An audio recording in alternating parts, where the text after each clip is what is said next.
Investiture of the Gods, Chapter 86. Okay, let's start with that magical dimension. Ziya, the zoo's master strategist. He knows he can't win if the enemy has these impenetrable enchanted weapons. Exactly. So he doesn't use a standard military tactic. What was his countermeasure? Well, it was ingenious, really. The sources say Ziya created these specific protective talismans, or fu. Fu. And these weren't for attacking, they were purely defensive. He hands them out to his generals with very strict instructions. Which were? They had to be concealed, hidden inside their helmets, or, woven securely into their hair. So it's like a secret magical inoculation. Yep. But what were they guarding against? What was so dangerous? They were guarding against the centerpiece of the pass's entire defense system, a really terrifying weapon known as the White Bone Banner, the Begafon. Right, the Begafon. And this isn't just a flag. Not at all. It had the power to instantly capture or just completely immobilize any enemy general who got too close. So as I realized, the priority wasn't the pass itself. No, the priority was neutralizing the banner. So the order wasn't attack the gate, it was ignore the gate. The mission was explicit. Chase the enemy, make sure you're protected by the Fu, rush past the capture zone, and seize the banner. And then the pass could be taken conventionally. Exactly. Meanwhile, on the other side, you have the Chengkang general, Mianchi. He's riding out supremely confident. He's completely unaware of any of this. The source poem even sets it up so tragically, saying he wasted his loyal heart on a 1,000-year plot, unaware of death approaching. He genuinely expects to just trap the entire zoo leadership. He rides out, literally declaring he will succeed today. He charges in, gets surrounded, manages to stab one zoo general in the shoulder. A small victory. A very small victory, which he uses as cover to retreat right back toward his magic banner, assuming all the generals chasing him are about to become his prisoners. And this is it. This is the crucial moment where the whole strategy comes to a head. It is the pursuing zoo forces, shielded by Ziya's secret talismans, just rush straight past the banner, untouched. So Mianchi is just watching this happen. He's watching his ultimate weapon completely fail, and he's just overcome with horror. He asks, how is this treasure ineffective? And for him, this isn't just a tactical failure, is it? Help us understand the weight of that for him. Oh, it's psychologically devastating, because his mind immediately jumps from military failure to cosmic despair. He doesn't blame the weapon itself. No, he blames heaven. He concludes, this is heaven destroying the state of Chengtang. For him, this is proof that the mandate of heaven, the divine right to rule, has been withdrawn. And in that moment, he knows his dynasty is doomed. It's over, and that realization just breaks him. He flees back into the pass, seals the gates. He's done. Ziya sees this. The key defense of the pass is just gone. But the fall of the magic weapon is one thing. The internal collapse inside the pass is what is just truly shocking. The battle is lost, but the pass is actually secured by betrayal. Exactly. So now the focus shifts inside the walls to two Chengtang marquises, Dengkun and Ruiji, and the key thing is they've already secretly defected to Zhu. So they see Mianchi come back, defeated, distraught. And politically vulnerable. They realize this is their moment. The perfect opportunity to seize control and get rid of anyone who would stand in the way of handing the pass over. But they can't just kill a high-ranking general. They need an excuse, right? Yeah. How do they spin this? They do it with some very swift and very cynical psychological manipulation. Ruiji starts it off, sort of innocently. He feigns curiosity. What does he ask? He asks Mianchi why the banner, which had always worked before, suddenly failed. He's essentially baiting Mianchi into admitting this spiritual, heavenly failure. But it's Dengkun who delivers the killing blow. Yes. Dengkun just cuts through any philosophical talk and goes straight for brutal political slander. He makes this devastating accusation. He claims that Mianchi saw the Zhu forces were too strong and that he intentionally threw the battle. Wait, he accuses him of throwing the fight. He accuses him of fabricating the banner's failure as a way to secretly align with the enemy and, in the source's words, consecrate this pass to them. He frames defeat as high treason. That is just merciless. Taking his despair over the mandate of heaven and twisting it into calculated opportunism. And the speed of it is what's so shocking. Before Mianchi can say a single word to defend himself, he's captured. And executed. Beheaded and his head displayed. The source is really explicit here about the injustice. It laments that his dot of loyal heart turned into a painted cape. Meaning his genuine loyalty was just rendered meaningless by politics. Instantly. He died a loyal man but was branded a traitor. So the defectors have executed the loyalist general to cover their own tracks, but there's still one more obstacle inside the command structure, Hu Yangchun. Correct. He's clearly not in on the conspiracy, so they try to bring him into the fold. They use these very sophisticated political arguments that they use to justify their own treason. Okay, so what's their pitch? They lay out the whole rationale. The Shang King is degenerate. The dynasty's key number, its celestial life force, is obviously exhausted. And they cite the big one. They cite the ironclad rule of dynastic change. He who complies with heaven prospers. He who resists heaven perishes. They're trying to legitimize their coup by appealing to a higher power. They're essentially saying, we're not traitors. We are just observing reason and submitting to the will of heaven. They fully expect Wu Yangchun to be pragmatic and join them. But Wu Yangchun's response is, it's one of the most powerful moments of integrity in the whole source. Oh, it's fierce. He completely rejects their reasoning. He curses them as treacherous dogs and swine. And he doesn't just argue. No, he immediately draws his sword and vows that even if his head is severed, he will never fail the grace of Chengtang. He chooses personal loyalty to his king, no matter how corrupt the king or doomed the dynasty. It's an incredible stand to make, but tragically a very short-lived one. Absolutely. It's 2 against 1, and the troops are loyal to the defectors now. Wu Yangchun attacks, but he's quickly overwhelmed and killed by Ruiji. So that's 2 loyalist generals executed in just a matter of minutes. And that defines the new political order inside the pass. This clash of ideals is what really defines this part of the story. You have the pure personal loyalty of Mianchi and Wu Yangchun versus the pragmatic political loyalty to the mandate of heaven that Deng Kun and Ruiji represent. And what's so fascinating is how the source material treats both sides. It really is. It gives both their due. It respects Wu Yangchun, saying he died for his country to preserve his great integrity. But it ultimately validates the defectors' actions, praising them because they observed reason and submitted to heaven's will. So it respects the honorable death, but rewards the politically savvy move. So, with all the internal opposition just violently removed, the gates of the past swing open. What happens next? How smooth is this transition of power? Well, the first thing Deng Kun and Ruiji do is fully align with the incoming Zhu army. They immediately release 3 imprisoned Zhu generals, including the very important figure Huang Feihu. Yes, and you get that incredible little detail that really reminds you this is a civil war among the elite. Huang Feihu recognizes Deng Kun as his maternal uncle. It just highlights how these dynastic changes are never a clean break. It's all this web of defections and pre-existing family ties. So with the pass secure, Ziya and King Wu enter. The theme shifts pretty quickly from bloodshed to governance. It does. The transition is swift and really textbook. The sources say the locals welcome them with soup and wine, which is that symbolic acceptance of new rule. And what's King Wu's first move? He immediately conducts a census. He checks the households, the official records. He's establishing legitimate administrative authority right away. And only after that did he celebrate. Only after the paperwork is done, essentially. Then he throws a great feast for the soldiers to reward them and celebrate the huge strategic win. The political conquest was solidified in just a few days. But the campaign is far from over. So where does the focus shift now? After a few days of rest and reorganization, Ziya orders the main army to march toward the next major stronghold, Mianchi County. And this introduces a new major adversary, the commander of Mianchi, Jiang Kui. Correct. They're moving on to what they know will be the final difficult phases of the war.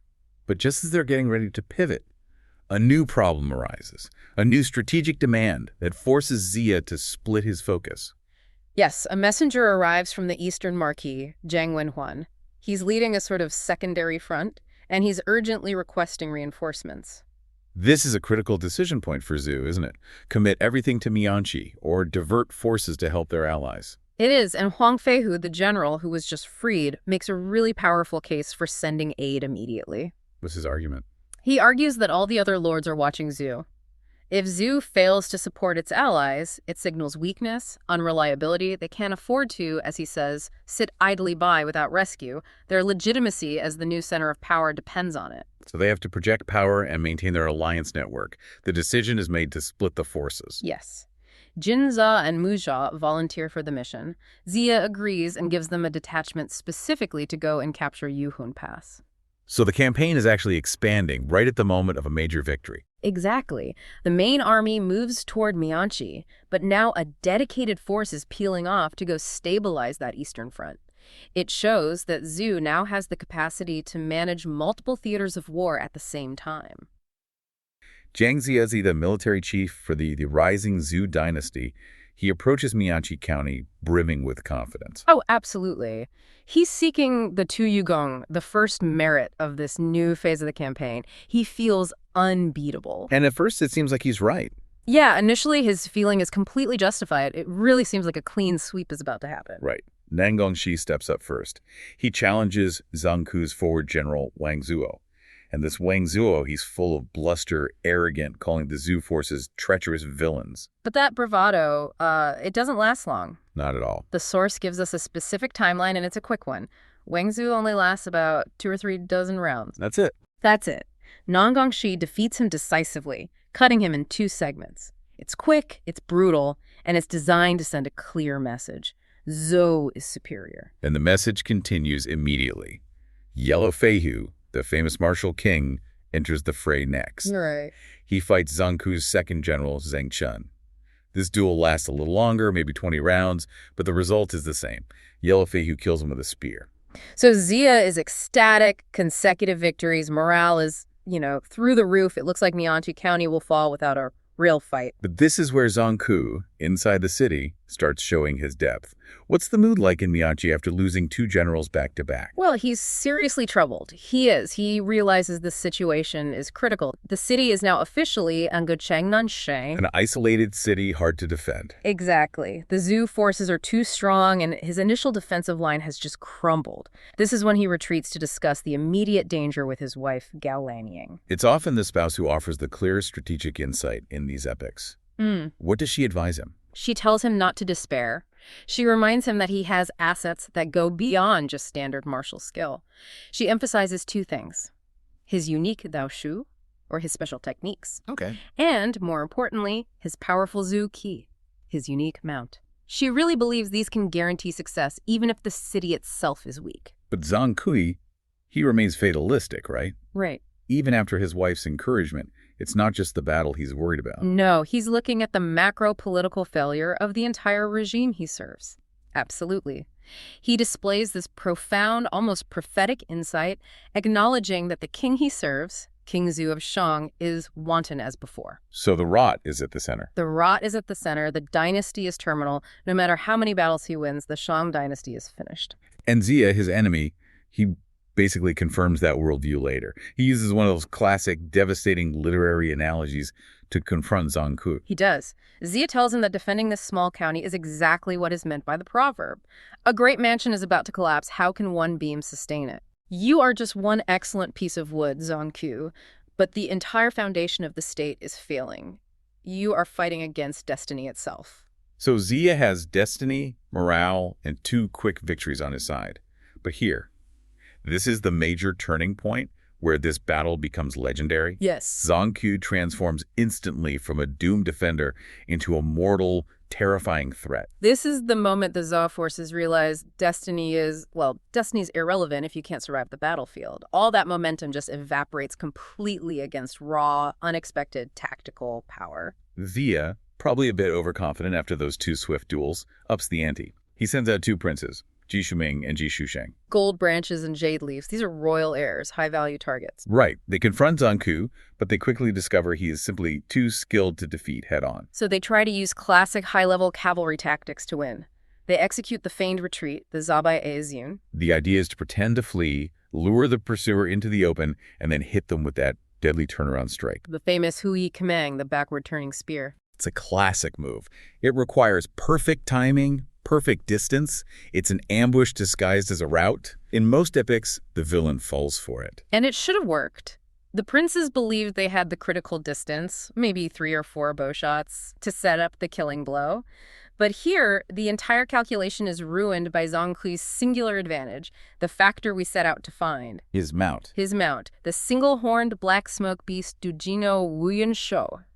Tell us about this beast. It's not just a fast horse, is it? It's like an immediate, technological advantage. It is the ultimate tactical superiority. The text doesn't just call it fast, it describes it as quick as a god. Wow. It moves like a gust of black smoke, swift as flying clouds and rushing lightning. It's an instant accelerator, and the key is how Zongku controls it. He doesn't even have to use reins or spurs, does he? No. All Zongku has to do is clap the mount's horn. Just a clap. Just a single clap, and that mythical beast covers the distance the princes thought guaranteed their safety in a single instantaneous burst. So the royal brothers, who are in the middle of this complex tactical maneuver, are caught completely Kwashiu Buji unawares. Totally unprepared, their trap becomes their coffin. And the outcome.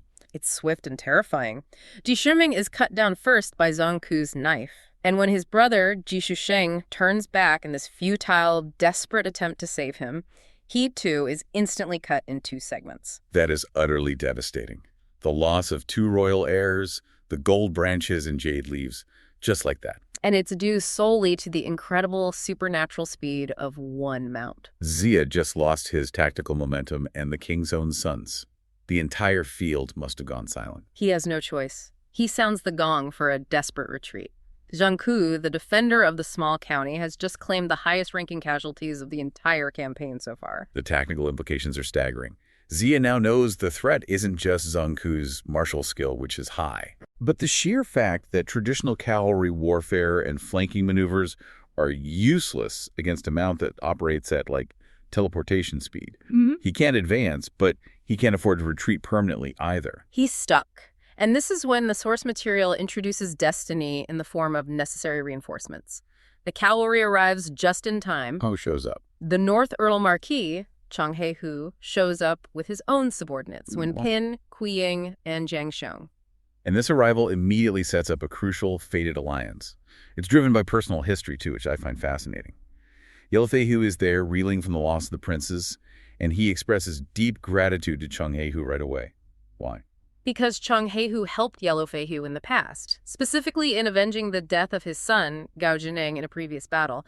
There is a deep personal debt of honor here. Oh, okay. And Ziya immediately capitalizes on this bond. He commands Yellow Fei-hu to assist Chang He-hu during the coming battle. It seals the alliance, driven by friendship, honor, and, of course, strategic necessity. The stage is set for the climax, and this is where the source material drops its most chilling piece of foreshadowing. The prophecy about the 5 peaks. It states explicitly, life and death are determined by fate. The 5 peaks meet their end at Mianchi. So this is telling you, the listener, that these 5 key generals who are about to converge on Zongku, Chang He-hu, Wen Pin, Kui Ying, Jiang Xiong, and Yellow Fei-hu. they are all facing an unavoidable destiny right here in this isolated county. It's the ultimate dramatic clock ticking down. But before the fighting starts, Chang He-hu tries one last diplomatic effort.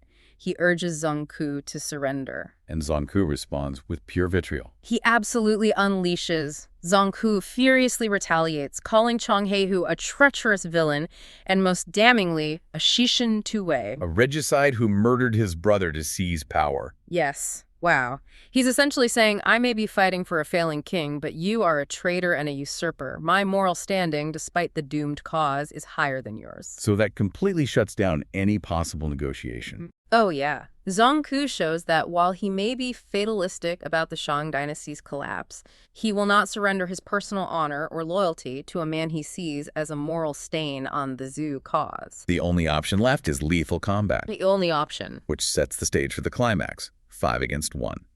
The ultimate test of Zongku's individual skill against a convergence of fated generals. It is legendary. And let's run down the armaments, because the combination of weapons presented a tactical nightmare for Zongku. He's surrounded. Right. Chang He-hu is leading the charge with his massive double axes, designed for cleaving and just brute force. Then Wen Pin comes in with the sky-supporting fork, a weapon that's excellent for defense, for thrusting, for maintaining distance. And you have Kui Ying wielding the punishing 8-edged hammer. That's pure crushing power. And Jiang Xiong with the less conventional 5-clawed grappling rope, which is designed not just to injure, but to disarm and entangle. And finally, Yellow Fei-hu, now aligned by necessity, with his long spear, a weapon for piercing and for reach. That is not just 5 skilled men. That is 5 geometrically different forms of attack. You have to worry about being pierced, crushed, cleaved, and entangled all at the same time. How does one man even attempt to defend against that complexity? It's a study in pure focus and martial genius. The source is beautiful in its description. Sorrowful clouds are dismal, the rising sun is dim with dust. The chaos is immediate, but Zongku manages it. We get these incredible details in the weapon strikes. The axes meeting the knife, ding dang xing liang. Clanging brightly. The fork meeting the knife, yu qi zazi sheng. With a roaring sound. The sound effects alone tell you he is blocking attacks on every plane, almost faster than sound. His defensive skill is immense. He's described as moving like a fierce tiger, skillfully blocking all 5 attacks. And the text says he's sustained by what, exactly? By Chunxi Jingshen. Purely spiritual energy, pure focus. It's his will and his skill alone holding back destiny. This confrontation is so high stakes that the source material gives it an even grander literary title than just the 5 peaks. It does. The text names this legendary defense, this fated moment, 5 peaks meet the 7 killers, confirming that this is the fated battle where great merit is achieved at Mianchi. Yeah, this is a huge reality check for Zhang Ziya's army. It's like everything they thought they knew about fighting, even with high-level magic, was suddenly useless. Completely useless, because they were up against overwhelming speed and this very specialized kind of magic. It really feels like the future of warfare just arrived and made all their best generals obsolete overnight. When your enemy is so fast that your generals are literally being wiped out in seconds, how do you even begin to recover? You can't fight them on their terms.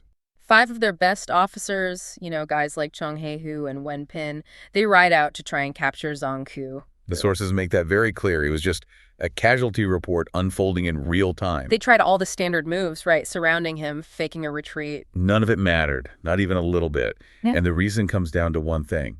His horse, the Black Smoke Beast, or Mianchi. We really can't overstate how important this horse is. Oh, absolutely. This isn't just a fast horse. It's a strategic weapon. The text says its speed is like quick as wind. But it's more than that, isn't it? There's the horn. Yes. Zongku taps the horn on its head, and it lets out this burst of black smoke. And that smoke isn't a smoke screen. It's like a teleportation effect. It allows for instant repositioning. So it turns what should be a duel into an assassination. Exactly. When Pin thinks he has him cornered, Zongku taps the horn, poof, black smoke, and suddenly he's behind him.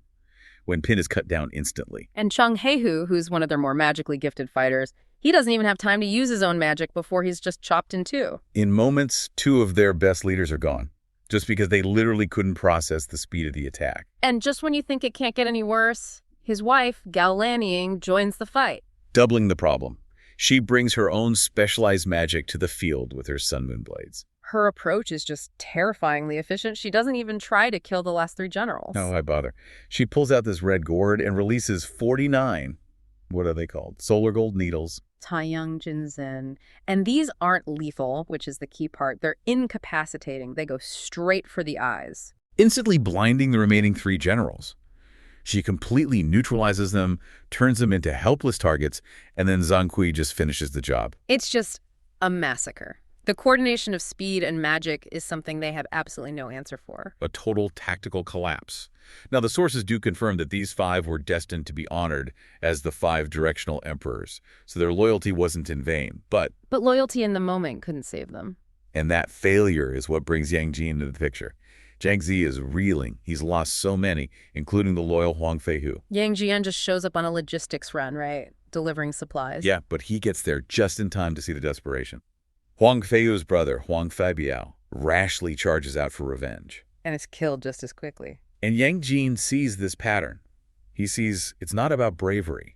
It's about the mechanism of the enemy's power. He's an immortal strategist. He sees past the chaos on the field. He zeroes in on the real target. The horned horse. He knows if he can't get rid of that speed advantage, sending more soldiers out is just suicide. So he challenges Zongku himself. They fight for, about 30 rounds? A respectable duel. But then Yang Jin does something completely insane. He intentionally creates an opening. The text is specific. He sells a flaw. He lets himself get captured. Why would he do that? Because there was no other way. He couldn't get near the horse from the outside. It was too fast. He had to be taken inside the enemy camp. He turned himself into a Trojan horse. Literally. Zongku captures him, drags him back to his tent, and Yang Jin refuses to kneel. So Zongku just has him beheaded on the spot, puts his head on a spike. Imagine being a Zhou soldier, seeing that. Complete demoralization. But it doesn't last long. because the strategic payoff is immediate. As Zanku is celebrating, his stable manager runs in, totally panicked. And he delivers the news. The prized black smoke beast has just dropped dead. Its head just fell right off. And Zanku gets it instantly. He says, "I have fallen for this robe's deceitful trick." Yep. Yang Jin had transformed into something tiny, maybe a fly or a worm, killed the horse from the inside, and let his fake body be executed. Then he just reappears, taunting Zanku, saying, "I killed your horse first, now I'm coming for your donkey head." The primary advantage is gone. The playing field is leveled. Now it's a fight of skill and magic, not impossible speed. It's an incredible move. But Zanku is understandably enraged. Beyond enraged. He's lost his greatest weapon and been totally humiliated.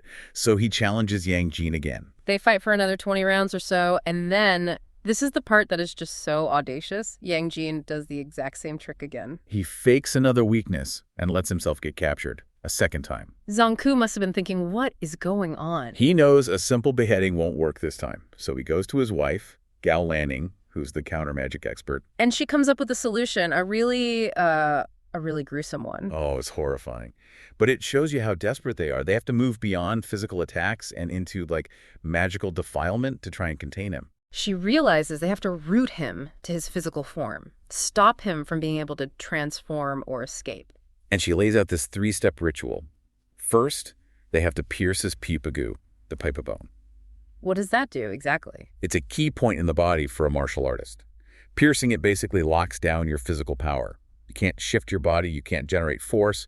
It's a physical anchor. Okay, so that's step 1. What's step 2? Step 2 is the contamination magic. This is where it gets really disgusting. They have to douse him in a mixture of black chicken and black dog blood, mixed with urine and feces. Ugh. Why? What's the magical purpose of that? In this magical system, transformation and spiritual abilities require a certain level of purity. By dousing him in the most impure, silky substances imaginable, they're trying to corrupt his spiritual essence, to trap him. To make it impossible for his spirit to escape. Exactly. And then the final step is to seal him with a powerful magic talisman just to lock it all in place. So they do it. They perform the whole ritual, pour the filth on him, and chop his head off again. And this time, they're sure they've won. They think they've finally contained him by using the absolute lowest, most degrading form of anti-magic. But they celebrated too soon.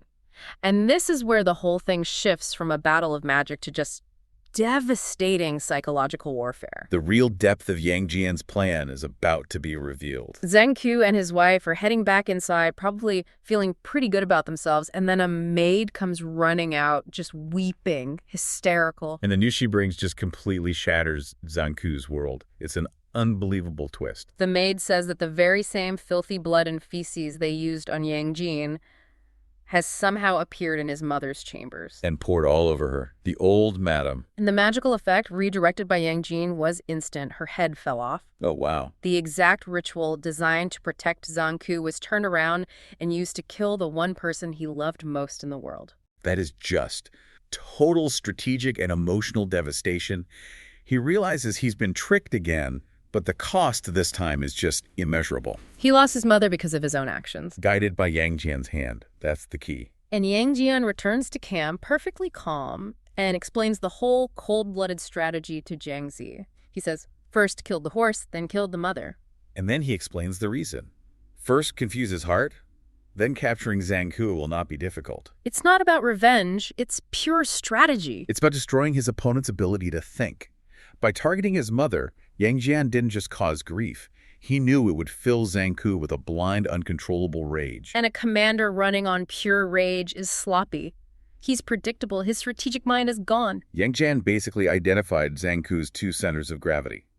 The horse was his physical center of gravity, his speed, but his mother, she was his emotional, his psychological center of gravity. And he destroyed them both, one after the other. And he was willing to endure being captured twice, being ritually degraded and executed just to deliver that final psychological blow. He weaponized their own magic and their own loyalty against them. So that sets the stage for the end. Zanku is now completely broken, fueled by nothing but vengeance for a death that he played a part in. He rides out for a final battle, not as a general, but as a man with a death wish,